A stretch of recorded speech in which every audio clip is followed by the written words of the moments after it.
Dabhoi railway station ખાતે Dabhoi Lions club દ્વારા 5 જેટલા પાણીના જગ અર્પણ કરવામાં આવ્યા હતા।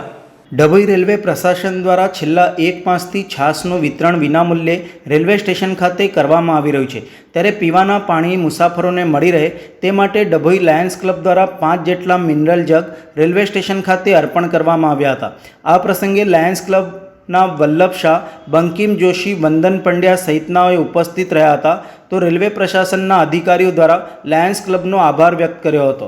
રેલવે ડિક્લેર કરેલી ડ્રાઈવમાં લાયન્સ ક્લબ ઓફ ડભોઈ તરફથી ડભોઈ રેલવે સ્ટેશન વિભાગને અમને 5 જેટલા વોટર જગ મળે છે। આના પહેલાં પણ લાયન્સ ક્લબના સહયોગથી ઘણું બધું કામ થયું છે અને બીજી બધી એનજીઓના સહયોગથી વિશાલ સરના નેતૃત્વમાં અને એમના માર્ગદર્શનની અંદર આખા ડિવિઝનની અંદર લગભગ 2.5-3 લાખ રૂપિયાની ઉપરની છાશ અને કોલ્ડ ડ્રિંકનું વિતરણ થઈ ચૂક્યું છે અત્યાર સુધીમાં, અને આ ડ્રાઈવ 2 મહિના સુધી ચાલવાની છે।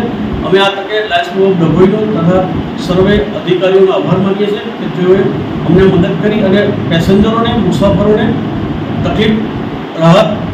તકલીફમાં રાહત મળશે અને ગરમીથી ઠંડક મળશે અને ભવિષ્યમાં સતત આવો સહકાર લાયન્સ ક્લબ ઓફ ડભોઈને આપતી રહેશે તેવી અભ્યર્થના।